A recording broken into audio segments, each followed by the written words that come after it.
Well, hello everyone. Welcome to the Mind Clash Podcast, episode 78. We're calling this March Madness.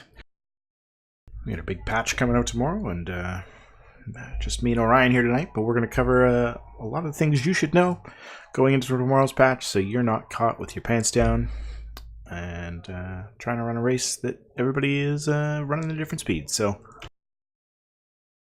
I'd like to thank Darth Raymer for our intro video showing a Black Legion fleet just decimating some Pandemic Horde caps with support from Snuffed Out. It's a good video.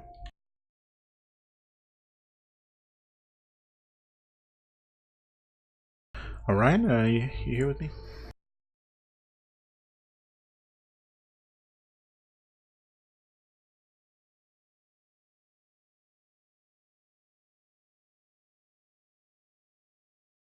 That probably wasn't coming through. Well, hello everyone, and welcome to the Mind Clash Podcast, episode 78.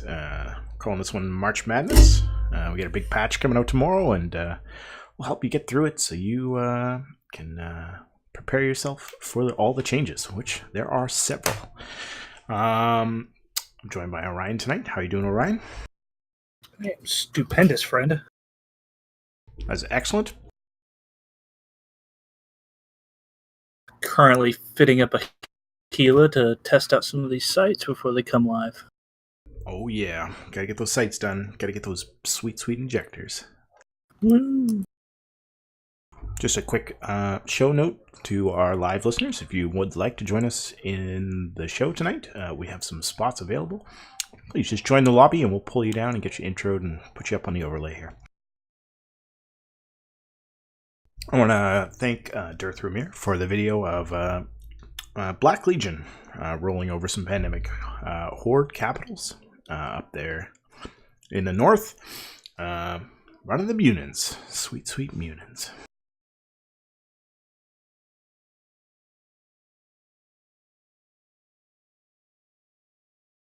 Yes. All right, so let's. Well, I didn't introduce myself, but everyone should know who I am. I'm Merdad. I fly with Iron Armada. I'm in the south for the time being. We've finished our little Solitude, poke some people in Solitude, funny Syndicate things, which yielded me a hilarious freighter kill in Syndicate. There's still things going on in Syndicate? No, that's why people think they can move freighters through Syndicate. Ah.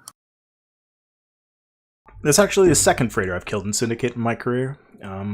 Both on gates. Both hilarious. Sorry, my sound cut out. I'm Orion Solo, Skirmish FC for Triumvirate, and Director for Lethal Injection.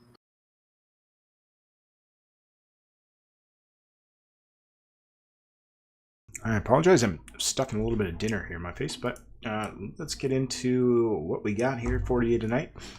Obviously, the majority of the March patch is brought to you by CCP. The huge amount of changes that are coming tomorrow will be covering in our main topic, but outside of that, there was a announcement about an exploit notification. Do you know much about this? Who's been abusing this, Orion? I'm not sure about who's been abusing it. I think a lot of it may be coming down to small wormholers noticing it, but really it's apparently during downtime or around there, downtime, if a ship's on grid with a wormhole, when the downtime goes down, when it comes back up, that wormhole will not respawn. CCP says we've recently made aware of an issue causes wormholes not to spawn when a player's ship is present at the intended location of the wormhole. We'd like to inform all pilots that using any method to block the spawning of a wormhole is now considered an exploit as of the date of this announcement, and will be actioned as an exploit under our suspension and banning policy. They didn't, of course, say the method, but from what I understand is that at downtime, if you're on grid with it, it would refuse to spawn that wormhole again. So basically, people could lock their holes down with very minimal effort. Yeah, it seems like a weird hole, but it's now assigned an exploit, so don't do it. I mean, it doesn't bother us. Here in the Mind Clash podcast, there's no such thing as wormholes. I don't even know where they are. So, I don't even know how you'd spawn a wormhole. It seems like cheating to me. I believe so as well. leave our work holes alone.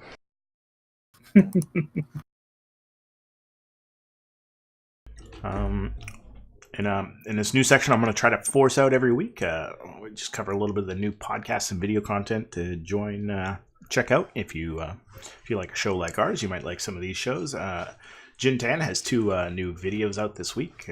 He's been pushing out a lot of his back catalog of stuff he's recorded, but hasn't got a chance to edit, including the Tridget video from last week. But this week he also released a video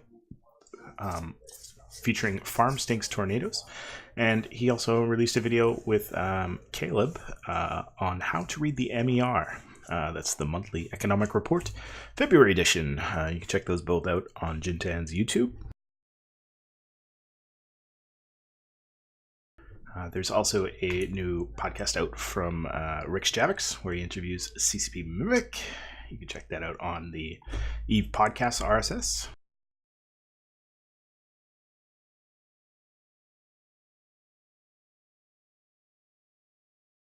And there's one more. I've lost it now. Must have been a wormhole one. Probably. Well, there's of course the new talking stations from this week, where they talk to some third-party developers. I think third-party tools are cheating, just like wormholes. So I don't care so much. I guess I like those wormhole mappers, but yeah, those are very, very handy. And all the people at Eve Scout, you people are heroes. All right, Sly Deathwalker, thanks for joining us. He might coming to us live from his car. Hello, how you doing? I'm doing good. How are you? Good. You're not getting feedback from my speakers, are you? It's not too bad. Okay. Well, if it gets bad, just let me know.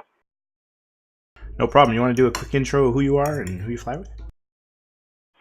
Sure. I'm Sly Deathwalker. I'm flying with Origin in Elo Night.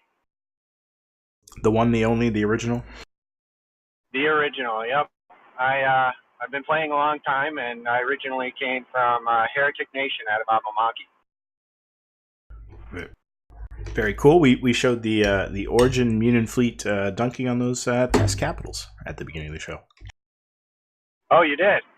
We did. Yeah, that was a lot of fun. It was quite interesting. There was a lot of build-up, and it was quite fun to bait them out like that, and then to have Snuff come in and take care of business. That was a lot of fun. Looked like there was a lot of kill mills. There were a lot of things dying. There was a lot of things dying, and our Munin fleet was basically there to keep wiping the Horde sabers and tackle off the field and take whatever subcaps we could and whore on big kills that we had helped set up. Yeah, the focus seemed to be minimally on killing the Nixes, but mostly clearing tackle, eh? Yeah, we cleared a lot of tackle, and they just kept coming. We're one jump out of OV, so they had a steady stream of reinforcements just coming and coming and coming, and they just fed the grinder, man. I appreciated the Jackdaw fleet that warped in at one point, and you guys just turned your attention to it, and it just vaporized. Yeah, that was an NC Dot Jackdaw fleet, actually, and they were on the other side killing Horde, and then they came in and all of a sudden decided to help them when they came into the other side, and Elo gave the call to free fire on the Jackdaws, and they went down quick. Those Munins must track pretty well. They do track pretty well. I'm interested to see what kind of changes come tomorrow when they get rid of a high slot and add a mid. I can't wait to see how that shakes things up. Yeah, we'll definitely get down to that and ship changes down in our bottom of our notes here, but we're just covering other videos. Ryan, do you have any other videos or podcasts this week? I'm not tracking any right now. Really, I've been trying to dig into the latest Jintan stuff, and I haven't been able to watch it just yet. I did watch the Elo Night video, following him quite closely. It's interesting to see all these old groups getting back into the swing of things, CO2 and Origin and whatnot. And it was actually announced today that suddenly spaceships is now a thing again and currently recruiting. Oh, yeah. I'm slightly jealous. I haven't even had a chance to see that video yet. I've been working all day in AFK, and my stepson just had a state championship basketball game and won. So my day's just beginning to end. Congratulations to your son. Thank you.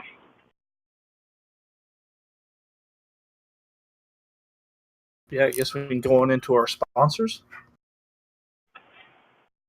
Definitely. We'll let's have this video. Ooh.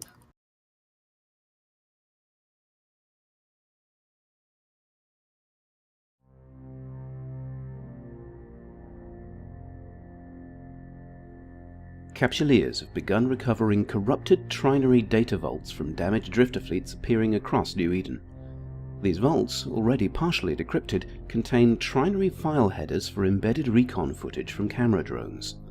While the footage is still being compiled, it appears to be a Gestalt recording of drifter forces engaging unfamiliar vessels.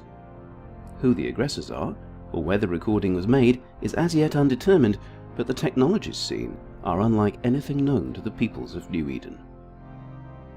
The Concord Directive Intelligence Agency leak uncovered earlier this month appears to be from similar drifter wreckage data retrievals.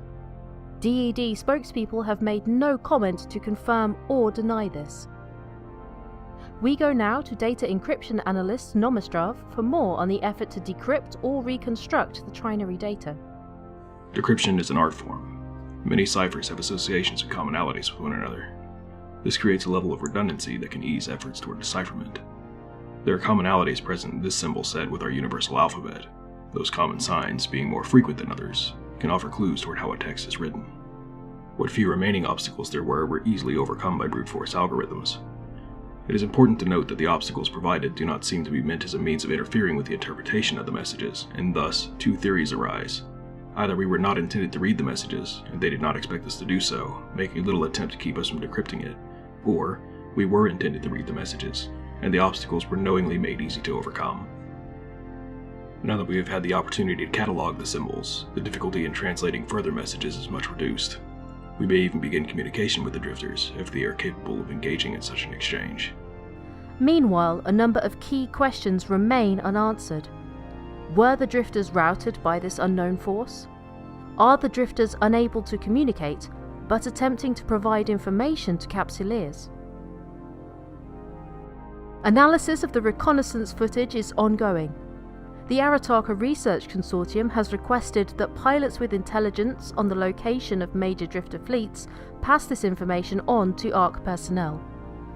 Bounties are also being provided for the physical recovery of new corrupted trinary data vaults.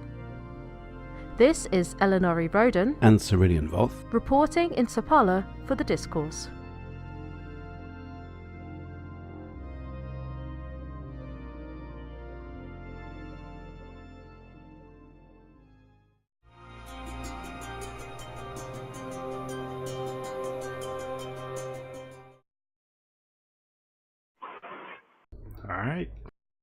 All right.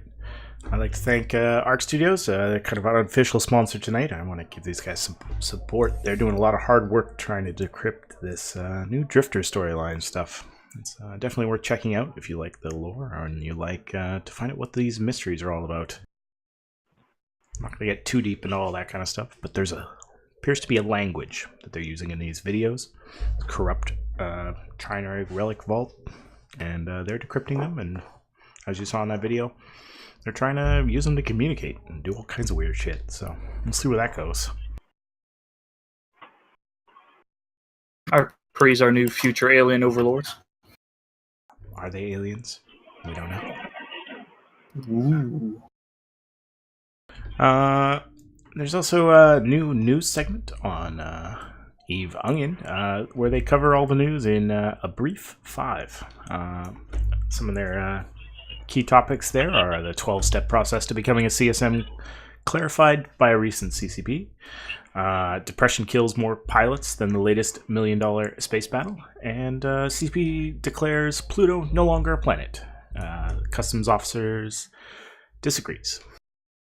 How dare they? It's unacceptable. Unprecedented.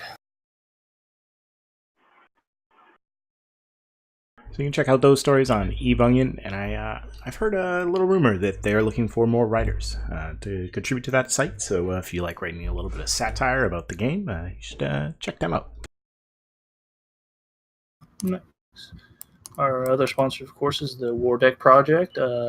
Thank you to them. Please join their Discord and talk about the betterment of War Deck and how to make them a little bit better. It's a focus on the discussion of War Decks and pretty good place to be if you want to try to work on that. That needs a lot of work too. That whole mechanic is really broken. Yeah, for sure. It's definitely not in an easy place to fix from, and yeah.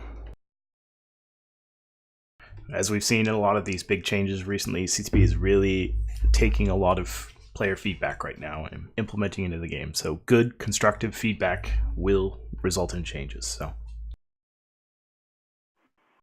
they've been really good about that lately too. It seems like they've really changed and made a concerted effort to really take things into consideration and work them. Yeah, for sure. All right, and next up we got a little bit of updates from last week's news from the Popsy eviction. We got a full total battle report. Am I reading this right? I mean, the numbers are shortened here, but 982 billion ISK lost. I think that's trending closer to 1 trillion plus. I remember looking at Zkill and seeing just ships continually being popped that I imagine were ejected from Asher houses and whatever citadels they were finishing off and cans and thereof. This is insanity. Like, it's... I think there's more of this to come, depending on different situations. You know, there's different Reddit threads saying that another group was going to be focused on afterwards. True or not, is you start going after some of these wormhole groups have been established for a long time. I imagine there's going to be drops like that, unless they get the opportunity to evac their assets. Which, of course, in a lot of these situations, when those invasions happen, it's they're pretty locked up in there.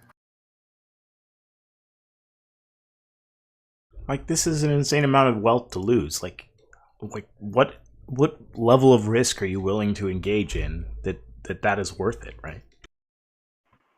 I think that's kind of the allure of the whole wormhole thing, you know. There's a lot of risk involved, a lot of reward doing it. So I think that's you know, this is one reason why people want to be in wormholes. So these drops from these citadels, and of course the ratting and whatnot, and the smaller scale and the more intense PvP that you get out of it. Well, props to these guys for making a crazy fucking battle report. Over 9 days, 958 players, according to this battle report, 2,626 ships killed, and 411 pod deaths. Wow. One system. And I think during the heat of that was like 24 hours a day. Yeah, managing whole control and all the other stuff. I mean, that's the stuff that, you know, people play this game for. It's exactly what happened there. It's a grind to do that kind of stuff, but that's what they're there for. Yeah, King Aries in chat saying over 1 trillion with what dropped. So yeah. Oh yeah, God knows how many ships people hopped in, flew out of that wormhole. They're probably still piloting ships out of that wormhole. It's with the way wormholes are. It's almost becoming a thing where you have to expand your time zones. You can't just have active players in one time zone anymore. You need them in every time zone. Otherwise, you can be very vulnerable. Well, especially with your citadels and structures being 1 day vulnerable, like you could have your shit flipped in 2 days? Yeah, and just maintaining hull control. You need someone in all time zones, or you're going to lose it without a doubt. Silly wormholers. Okay, you ready? You ready? Stretched? I think I'm there. All right, here we go. Topic of the week. If you didn't know, tomorrow, March patch. It's going to be crazy. We'll start with the easiest stuff. The easiest stuff is that there's a new agency event. It's the Hunt. The Garistas Pirates will have these event sites out in space. They've stolen eggs, something, capsules. Definitely the Garistas bunny. Just totally swinging into that one now, eh? But because it's an agency event, there will be the same kind of agency bonuses and rewards available to pilots who engage in the activities, which will involve 2 levels of sites similar to the last event, where there'll be a regular site available in high, low, and null, as well as wormholes, I think. And then there will be a more challenging site available for nullsec and lowsec pilots. Indeed. The loot drops are also a bit different this time around. All the ships will have the possibility of dropping different types of loot. Yeah, that is a definite change from the last one, where the boss would have all the loot. Now you'll have to loot all of the individual wrecks and try to get your agency boosters and your skins. Mm-hmm. And the rats will warp off. I just finished a site, and some of the rats warped off after the site was not even completely... Well, I felt I wasn't even completely done with it. Yeah. At least they didn't loot the cans first. Imagine if the rats looted the cans of the enemy wrecks and then warped off. Shh. No good ideas. Don't give CCP ideas. These will also include your normal agency boosters that we've been seeing, and of course 2 new modules that are being implemented into the game. Yeah, these are pretty cool if you like flying Gilas, rattlesnakes, or worms, because these are the perfect bonus damage set for those ships. Indeed, they are. They are going to be the C3 TAC A Hiva Satisio. Excuse me, I'm sorry. I know I butchered that. But it is a Meta 8 module with a 7% rate of fire bonus, a 7% missile damage bonus, and a 10% drone damage bonus. The C3 TAC X, by the same name, different nomenclature, is a Meta 12 module with 10% rate of fire bonus, 10% missile bonus, and 15% drone damage bonus. Your fittings is 42 power grid and one power grid, 42 CPU. So this is all the love of your missile damage control and all your drone damage control just mashed into one and shoved into one module. Mm-hmm. So these look to be, these will only be dropping, from what I understand from reading and other people saying, is they're going to drop from the harder site, which has been known to be supposed to be cleared with carriers and or a super, because the Dreadnought drops them, and if you don't kill it fast enough, the Dreadnought will warp off and you will not get the drop. So is that going to be like the equivalent of the VIP sites from the last event? Yes. Imperium News did a very good write-up on it as well. I'll link that in the chat for everyone. Yeah, and it looks like there's 4 new skins for each of the Empire factions. You can pick those skins up from the bosses of the sites. They look pretty good. They are. I just picked one up. One is the Inquisitor Hunter's Quiver skin. So I got a looks to be purple and blue Inquisitor skin. These also do come with accelerators, as per the normal. I failed to mention that. I just picked up the advanced one, which is 12 points to each attribute. Yeah, for 2 days, and then in the 6 day, potentially 6 day plus 10 is still available this event. And those kind of leveled off at like 15 to 20 mil for the plus 10s. What were the advanced going for? 40? And around there. And then the plus 6s, or the 6 day ones, were 90 mil at the lowest I thought I saw. Yeah, I never got a lot of those, so I paid the up to nullsec prices for a lot of that stuff. My supplier Murda failed to provide me.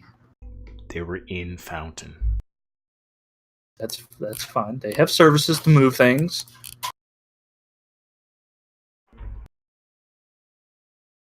I told you to come pick them up. You know your way around Fountain. Come on. I do. But of course, this coming patch includes a lot, like a metric ton of other little changes, or actually quite major changes that could really, hopefully, invigorate Eve a little bit and cause some more strife with some things.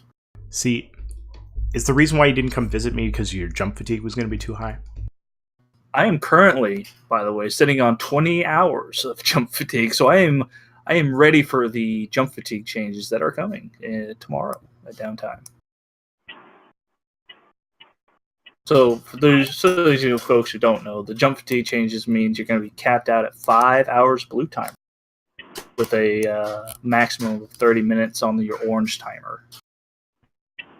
But as the patch notes reads, the current proposed change for March is 95% reduction in cap on fatigue accumulation. Current's 4 days to 5 hours, and a maximum possibility jump activation cooldown orange timer from 9.6 to 30 minutes.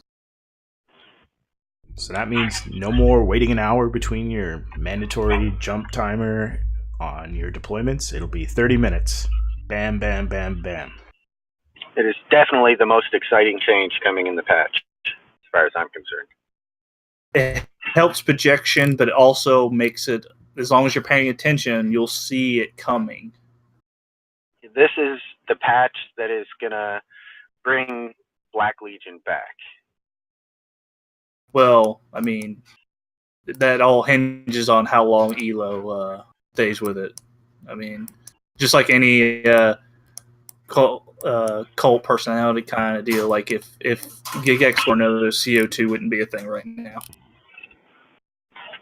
So as long as Elo keeps up the thing he's doing right now, which is pretty awesome from what I can tell. I mean, yeah, it could revitalize, and he could probably bring back a version of PL, or not PL, excuse me, PL. Well, he has been consistently active and on every night, and he talks with a lot of enthusiasm. I have a feeling he's going to be back for quite a while, and these changes will reinforce that. I mean, that's only going to help the game. So I know we're looking forward to being able to move a little bit further than just 1 or 2 jumps away, because then we can reliably get back to our space if need be. If we have a couple timers get hit, we can still get back for the weekend and defend our shit. Don't lie, you want to come back and do the hunt sites. That's what you want. Well, I'm never leaving, so I'll always be doing them. But I mean, aren't you worried about the new tether changes, though? I mean, definitely for solo moves, I'm going to be concerned about when I jump in that I'll not be able to tether immediately. Indeed. But you can still dock as long as it's the appropriately sized structure immediately. Yeah, so this is definitely going to hurt people who have supers and would like to move their supers with immunity across the universe, as most structures currently on these railroads between regions are Astra Houses or Ritarus because of their price. They're definitely not a Keepstar network. Yeah. So, and also the one thing people are worried about is jump freighters. You can always dock instantly with the jump freighter, but again, any kind of delay in tethering, there's always that risk there now, and there's especially going to be a bigger risk for supers moving on the smaller structures. Fortizars, I think it'll be more difficult and a little more hairy, but again, most Fortizars are capital fit anyway, so you're gonna bleed some dreads to take down that super if that's what you drop on it. Yeah, fighting on a Fortizar grid is no small matter. Yeah. I think the way. Go ahead, sir. I think the tether timer is really going to affect mainly just supers and titans. Jump freighters, they can pretty much dock at any structure. So as soon as they sign a win, they can immediately dock. I don't think we'll see many jump freighters getting caught by not being able to tether, unless they're just plain bad pilots. I'm not saying jump freighters are bad pilots, but we still see jump freighters getting volleyed off the undocks of low sec stations. So I think we're gonna tomorrow's gonna be interesting. I'd like to see how many more, if any, if there's a larger uptick across this month from supers, carriers, and whatnot being lost due to this change. Yeah, absolutely. There will be an uptick tomorrow. There'll be people who are just oblivious to the changes, who don't pay attention to the patch notes and things like that, and they'll just jump in not even aware of it and get caught, I'm sure.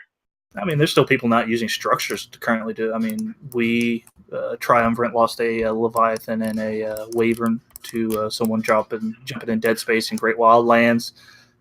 Test, I believe, did the same thing. They lost in Erebus in Lowsec to the same kind of deal. So, it's I think we'll see a market uptick. I just want to see how much it is. I think I've heard you won't lose a jump freighter as long as you know who the Mittani is. Yeah, multi-pass, right? I know who he is, but does that mean he has to know who I am? It might be a two-way street, yeah. Okay.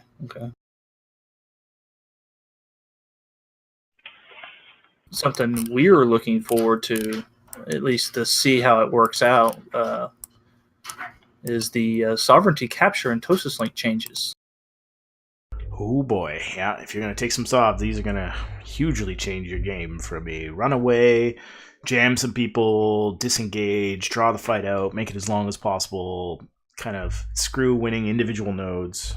This is going to force you to maybe have to commit more seriously to a node fight. Mm-hmm. I'll go over the notes real quick. Allow remote systems to sub-capital ships on the Tosis Link to running, including remote reps. So that means you can run self-reps, of course, as normal, but you'll also be able to receive remote reps. So you'll be able to sit on your grid with the Intosa ship and keep him alive if there's pressure on him. The next thing is significantly reduce the max ranges for the links. This is very important because it's 20 kilometers for a T1 module, 50 kilometers for a T2 module. That is the max ranges for them.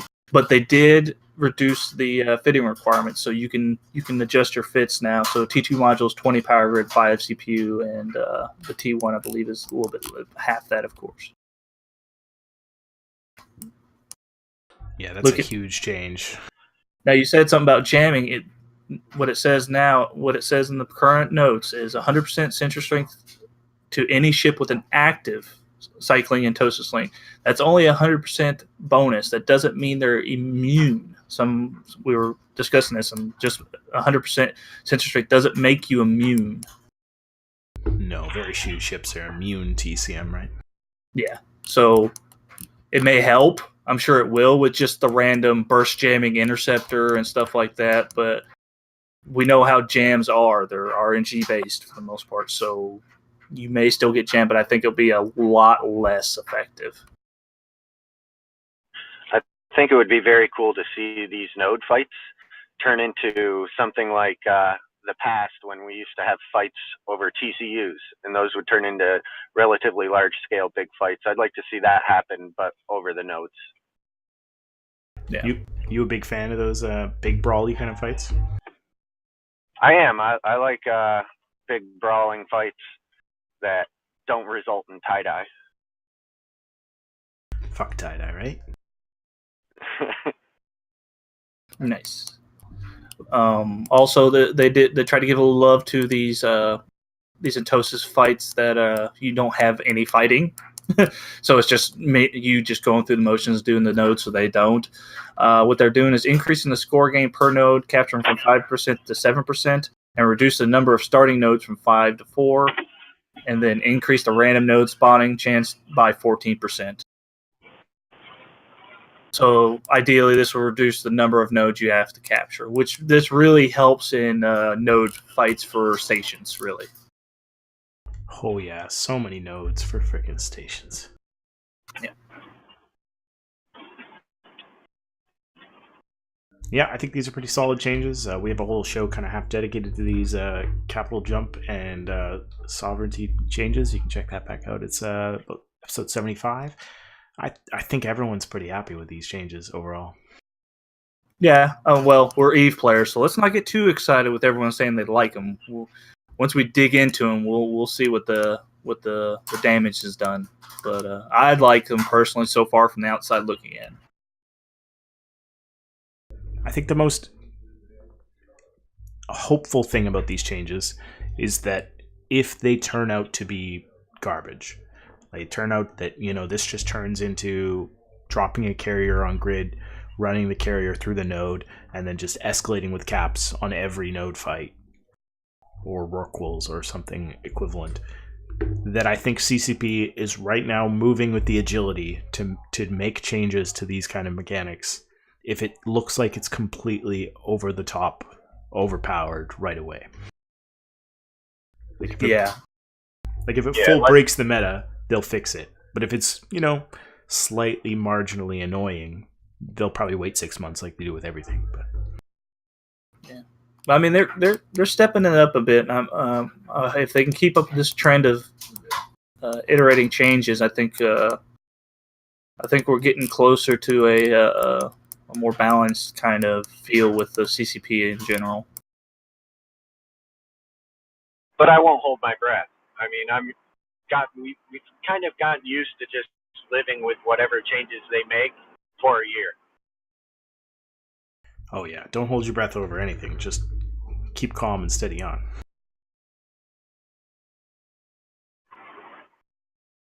But my blue timer, Murdad, can you get rid of it for me, please? I don't want it no more. We've already covered that. Well, they've also, something they didn't cover as well is shuttles. Shuttles will be also getting the 95% reduction, I believe, pods as well.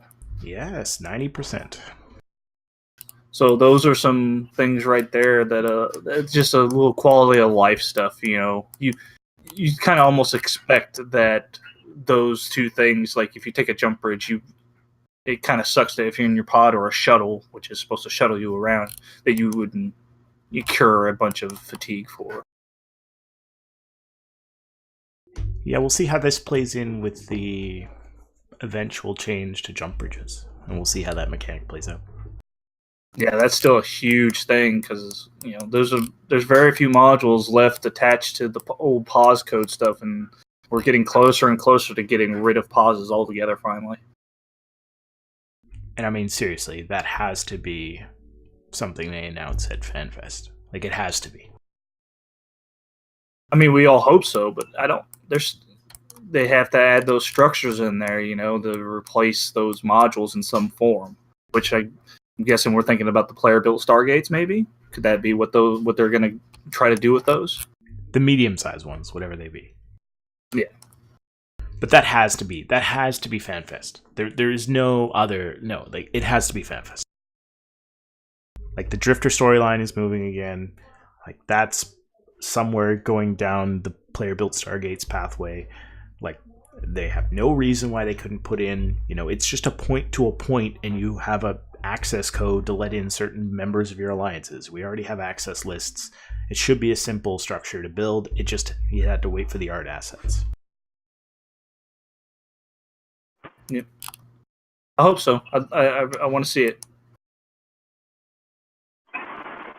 Well, once again, though, we're talking about iterations on things.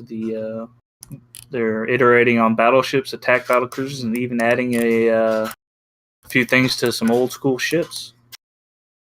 It's true. They're adding the micro jump drives to attack battlecruisers, making it so you can blink your tornado around grid as you blap on the Jita Undark. Not just for that, but that'll make a lot of solo PvP like streamers very happy. Oh yeah, very much better. And then, of course, all Tech 1 battleships get their 25% increased cargo capacity and 20% maximum lock range. So that's further implementing support for the micro jump kind of lifestyle, as that lock range allows some ships to be able to micro jump drive and then maintain lock on their target. Very much so. And the cargo capacity is just boosters. Like it just reads as boosters. Yeah, I mean, you don't have. Well, people are probably still going to do it, but adding the magic can in there to add more boosters, It's just those Cap Navy 3200s. It gots to have them, man. So big. And for you cancer flyers out there, the Orthrus is getting a light nerf. It's losing 100 power grid, 15 maximum velocity, and adding 15 to its signature radius. It's had a good run. Yeah, well, me and my friends were looking at some of the fits. If you're going with a buffer fit, just a normal kitey point scram kind of deal, it's not really going to affect you near as much. You're going to miss that speed. The sig rates is going to make it hurt a little bit, but it's not really going to change a lot of fits in that regard. What it's going to affect is those really niche, high power grid CPU intensive fits. Which you could recover some of that if you have implants. You can recover some of that missing power grid with implants and tweak your fits a little bit here and there. Yeah, but I think this affects those guys who are already running those stuff because they're already pushing that fit to the limit anyway. So this is probably going to affect those guys more so than, like, say, me, who does a standard buffer fit Orthrus whenever I do fly one. Right. I mean, I'm not a solo PvP or small game PvP powerhouse by any stretch of the imagination, so I just fly a standard buffer fit one, keep it range, stay away from scrams, and that's how I fly my Orthrus. But Genution set fixes everything. Brought to you by Merdod's Genution Hoarding Stockpile. How many of those things you got, man? Can you give us a stock? Oh, okay. I thought you had like stacks and stacks the way you talk. I'm no Aerith. I only got like 30. But there's some more changes coming to one of the premier T1 battle cruisers of the line that almost every alliance has as a doctrine to some extent or has used in recent times. And it's the Ferox. They're reducing the fitting here to force more trade-offs in tank and damage, bringing the Ferox closer to its competition. It's losing 100 power grid and 15 CPU. I haven't personally looked at it just yet to see how this affects anything, but it'll be interesting to see. Another ship that's definitely the ship of the line for a lot of alliances is the Machariel. It's also beginning to get a little bit of tweak here. We got a change from 10% large projectile fall off to 7.5% per level. It's gaining an additional 30 signature radius. It's gaining a mid slot at the loss of one low slot. And it looks like they're going to try to make this more into a balanced shield armor ship as opposed to the unbreakable armor tank that it was before. Yeah, I think this is actually going to really help out small gang roamers with it, especially. It's going to probably force alliances to look at their mainline armor Machariel doctrine. I think right now, FRT or Fraternity is the only ones running Shield Max as a mainline kind of ship for some of their doctrine stuff. I'm actually thinking a little deeper down the line. I'm thinking you may see Machariels as in the Alliance tournament this year. They'll have a lot of control if you can still armor fit them, and they'll have a lot of mid-slot control, so you'll probably be seeing Machariels popping up in the Alliance tournament this year.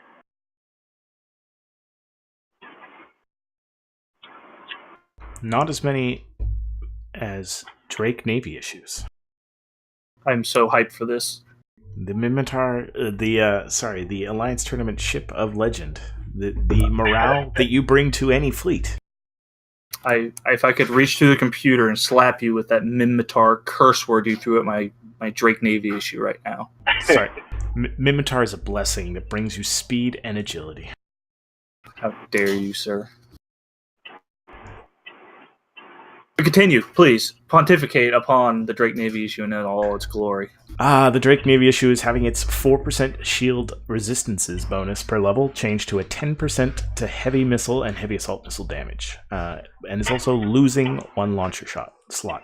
So it's getting that damage boost. It's still going to come out above on damage. A little bit of loss in the tank. But I mean, I think these are most used in high-sec mission running. And so that damage bonus is probably going to help a lot of people bump up their ticks. Yeah, I think this is going to be a fun ship to just try around and see how it fares. We'll see how much that DPS bonus adds in there, but it's going to be fun to see what like a ham Drake Navy issue does to someone's face.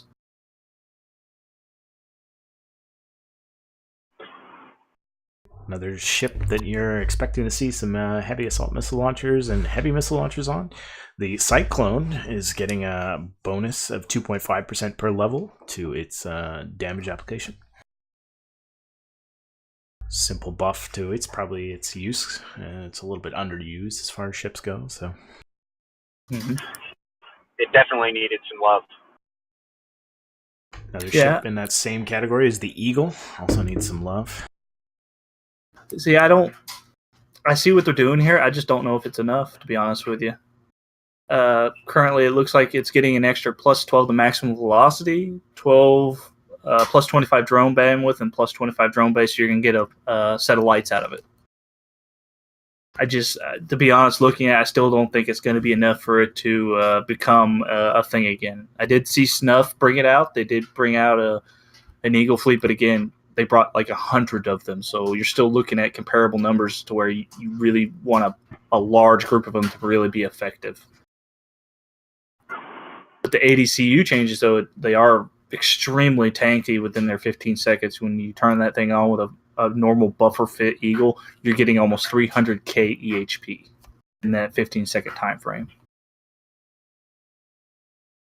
Ridiculous. Eat a tanky thing.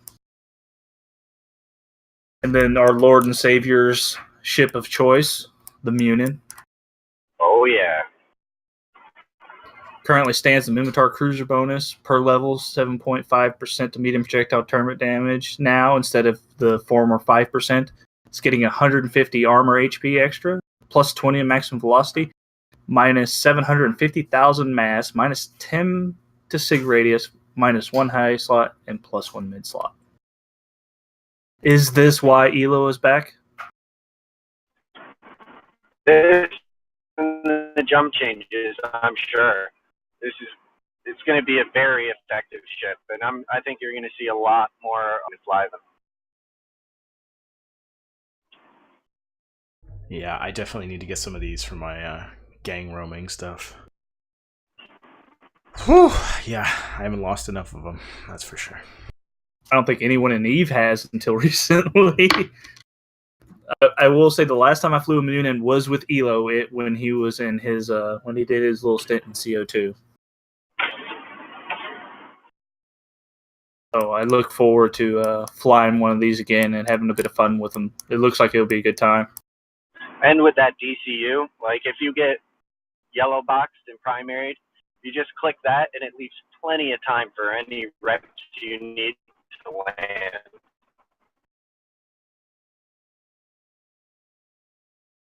All right. Yeah, go ahead. Yeah, I was going to ask, has that ADCU really made it a lot more effective for you all in your fights against Horde and whatnot, and saving some of your ships?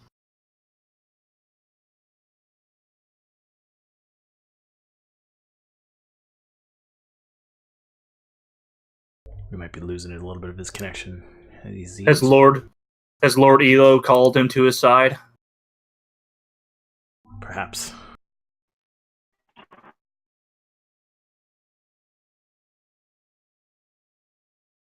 Well, maybe we'll get a little bit more commentary on that in a second, but let's go into the recently announced, came up today, dev blog from CCP Karkur with our favorite little topic, little things.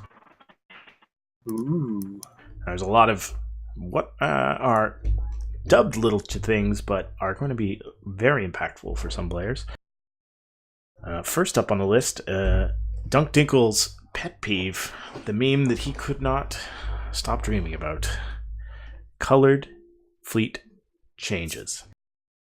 So not only will you get the ship type in fleet in your watch list, you can now change the color. So you can set different colors for FCs, for Logi, for Tackle, for whatever you want. You can change that color and you can modify it and you can customize that fleet watch list. That's just going to be too much going on for me. It's going to be interesting to see. I mean, on top of that, to keep track of what you're being targeted with, instead of it being a yellow box around your allies as they target you, you will now have a color-coded box. You can, I don't know if you can change this yourself, but you'll be able to see that your fleet members are targeting you, so it's a purple box.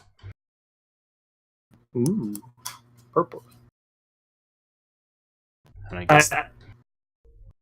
guess that would help in, kind of seeing things that way. I have to see how I feel about that one. It looks nice, at least. Yeah. Oh, and sorry, the Dunk Dinkle part here is a little bit further down. It's that the fleet, in your fleet window, when you broadcast for reps or broadcast a target, it will say the ship type beside the player's name. Yeah, that is nice. So that way you can kind of ignore the random Merlin who needs reps while you're in a battleship fight. Yeah, rip reps on scepters. So those are nice little changes to broadcasts and targets. If you run in a community that uses tags to mark things, Incursion Community is one of these groups. You can now use letters.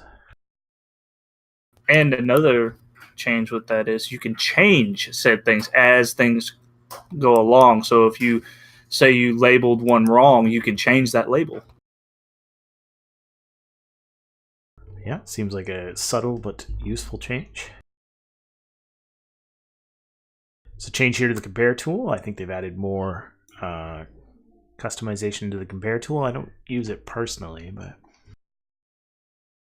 yeah, I don't either. It's a good tool. Like if you want to do it in game and poke at things, you can separate things out by damage modifier and whatnot. Now you can also do it with the attributes list as well.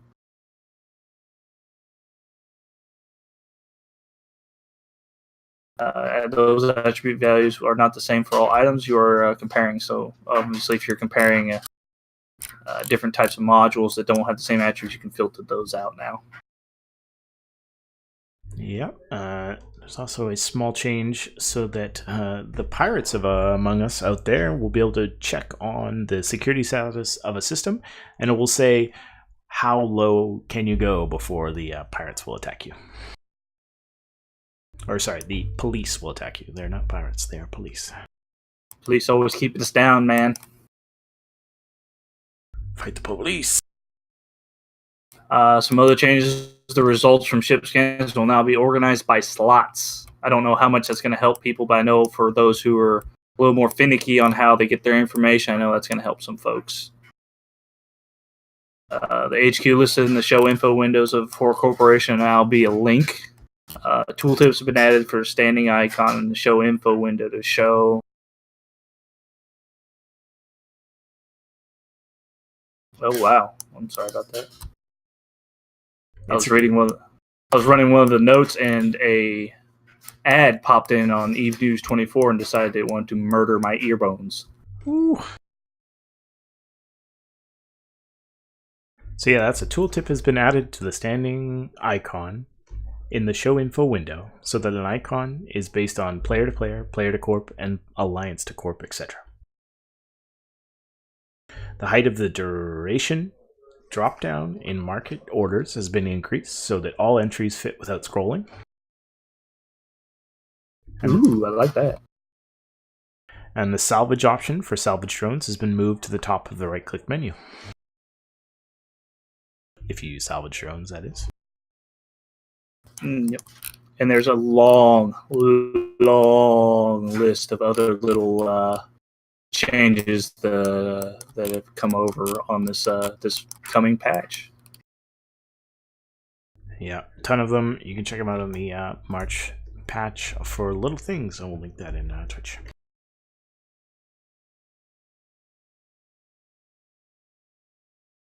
So yeah, this is it's kind of an understatement now because we've had so long to kind of talk about this. This is a huge patch.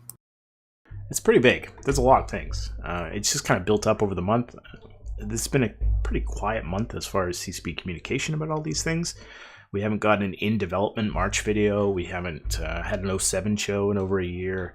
But just quietly, without the community team, CCP devs working in the background, kind of doing their part to show up on shows and talk about it where they can. But yeah, quietly, we progress on towards FanFest. Speaking of FanFest and stuff, CSM hopefuls, if you want to run for the CSM application, they are now taking in applications. And you got to be quick on that. You only got 4 days this week to input your application, and don't screw it up. So by the time you've listened to this, you should be knee-deep into finishing that and getting it over there. Yeah, if you're a successful candidate for CSM, you'll be announced at FanFest. So, I mean, that shit's all going to be worked out in, less than a month. Yep. Looking at it, we're going to have some of the CSM runners on the show, of course. So if you are running for CSM, please hook up with us on the Mind Clash podcast. Myself, Murdad, Kale Decadence, we'll get you set up. We'll have you fill out a little form, and hopefully we can get you on the show and get other CSM runners on the show and have a bit of back and forth. And don't worry if you're not active in our regular show slot time. We're gonna do some shows in the off time to meet the needs of you European and East Coast players. We have to, because Bayard is my spirit animal. I can't have him on the show without me being there. So yeah, if you thought that was going to be a complication, we'll make it work. So get your paperwork done and then come see us with your I voted. I signed up to be voted for sticker.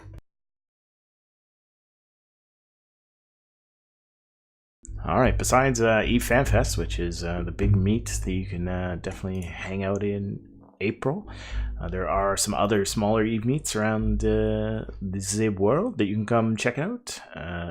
Tomorrow is the Vancouver EVE meetup. You can come hang out with myself and a couple of the other guys from Iron Armada, as well as everyone else who shows up. We are at the Boston Pizza in New West. You can contact me if you don't know where that is, or you can find the group on Facebook. Yeah, I don't know why it's there. We're lazy. I think the next one is in Des Moines, Iowa. Is that right? True. The 23rd of March, 6:30.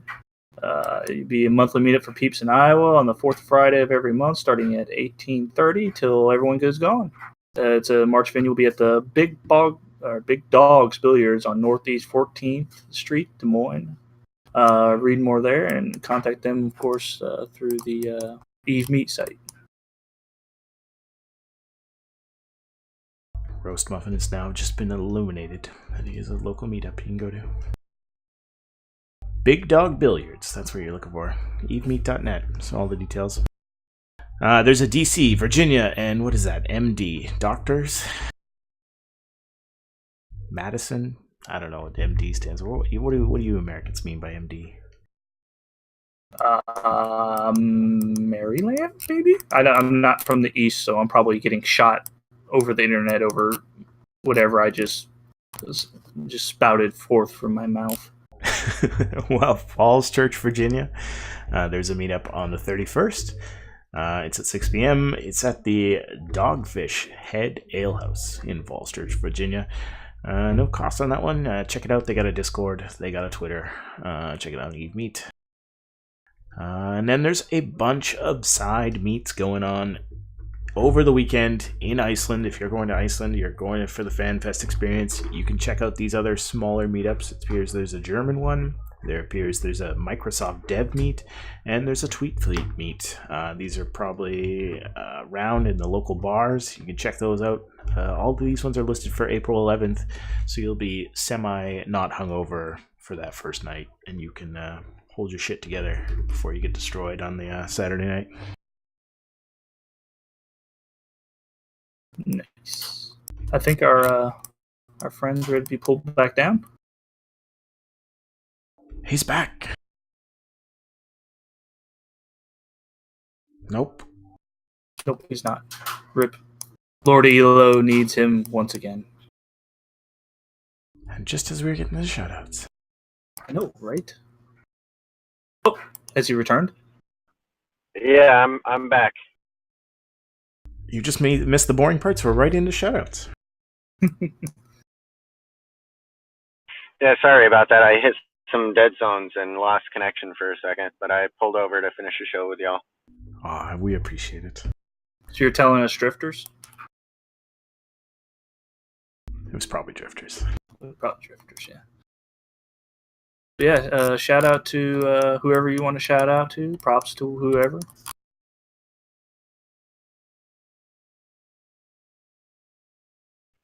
Well, I'd like to send a shout out to all the guys over at Origin. You're making it fun for me every time I log in. I hope we keep this team going and it continues to be a blast like it has been. Well, yeah, we look forward to you guys shaking up the meta up there. It's always good to see new active groups. I mean, it's interesting with all these old names coming back, like Black Legion with the CO2, with suddenly spaceships. I mean, it's exciting. It's exciting. Those names carry some weight. So. What's your guys' activity normally? U.S. time zone, EU time zone?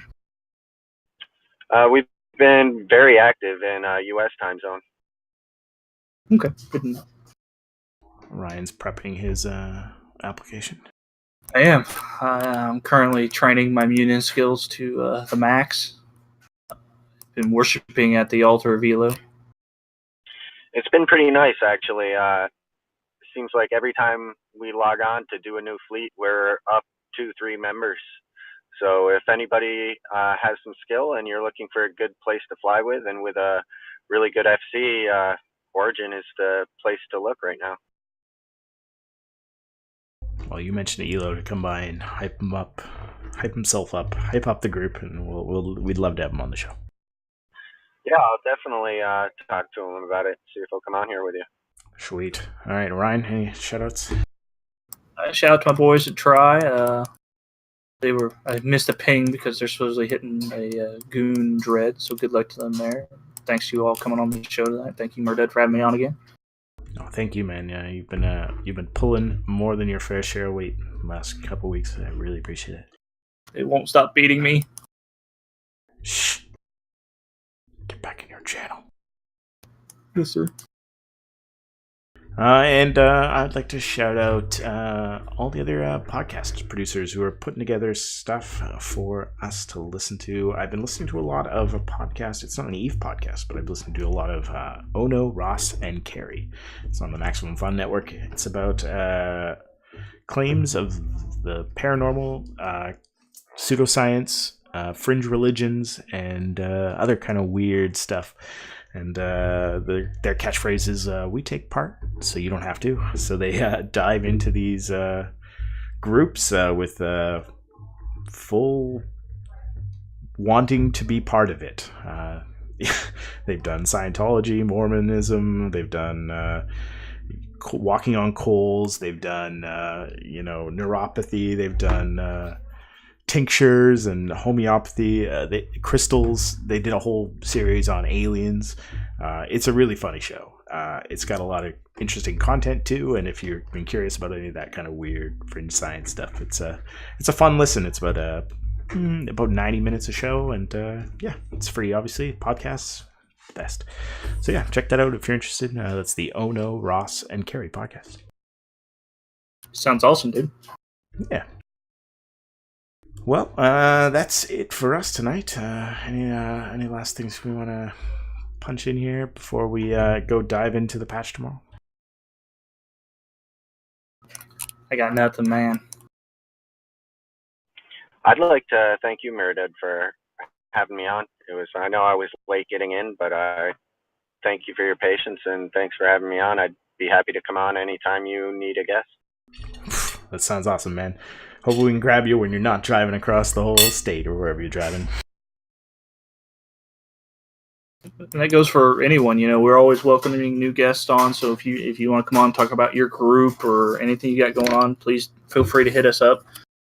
You can hit me up on Discord. The info's on. You can reach me through the Mind Clash Discord, of course, or anywhere else, and we'll try to get you on the show, guys.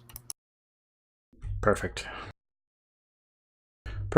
Well, I got one last outro video, and we'll catch you next week for another episode of the Mind Clash podcast. Remember, dock your rook rolls after you jump. See ya. Peace.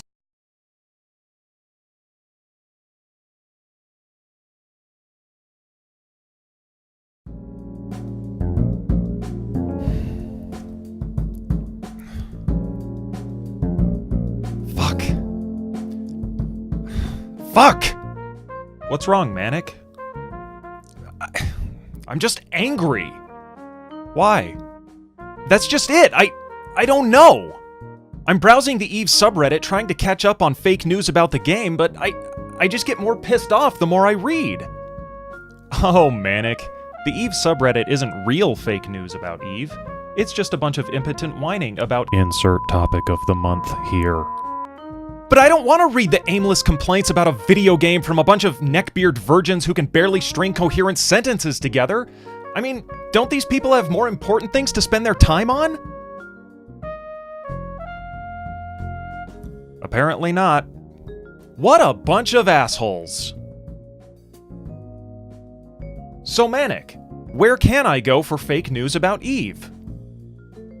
Oh, you should try the EVE Onion website, New Eden's premier source for fake news. Thanks, Manic. Now I can finally leave the pathetic dumpster fire of Reddit behind me. You're welcome.